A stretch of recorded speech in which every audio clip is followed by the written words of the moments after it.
জেলবন্দি ইমরান খানকে নিয়ে জল্পনা শেষ নেই। এর আগেও আশঙ্কা তৈরি হয়েছিল আদৌ তিনি বেঁচে আছেন কিনা তা নিয়ে।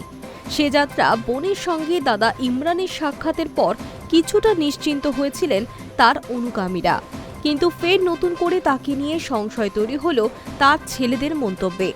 পাকিস্তানের প্রাক্তন প্রধানমন্ত্রীর দুই পুত্র কাসিম ও সুলেমান জানিয়েছেন তারা বুঝতে পারছেন না আদৌ আর কখনো ইমরানকে তারা দেখতে পাবেন কিনা।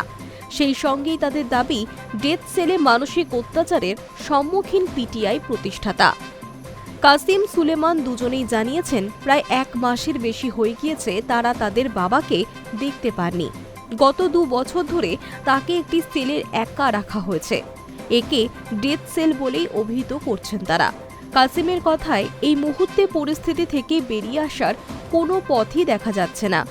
আমরা আশা বাঁচিয়ে রাখার চেষ্টা করছি, কিন্তু পরিস্থিতি কেবল খারাপই হচ্ছে। আমরা উদ্বিগ্ন যে আমরা হয়তো বাবাকে আর কখনোই দেখতে পাবো না। সেই সঙ্গে তিনি জানান জেলে প্রবল মানসিক নির্যাতন করা হচ্ছে ইমরানকে।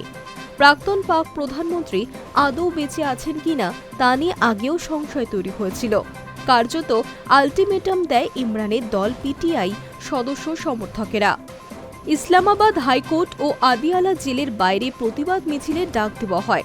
ইমরানের সঙ্গে দেখা না হলে জেল ভেঙে ফেলার পথে হাঁটবে পিটিআই সমর্থকেরা, এমনটাও শোনা গিয়েছিল।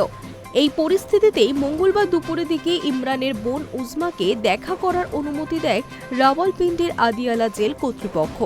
জেল থেকেই বর্তমান সেনাপ্রধান আসিম মুনিরের প্রতি খুব উগরে দেন ইমরান। পরে ইমরানের সঙ্গে দেখা করে কিছুটা আশ্বস্ত হয়েছেন বলে জানাচ্ছেন বোন উজমা। সাংবাদিকদের মুখোমুখি হয়ে তিনি বলেন, দাদা ঠিক আছে, তবে মানসিক নির্যাতন করা হচ্ছে তাকে।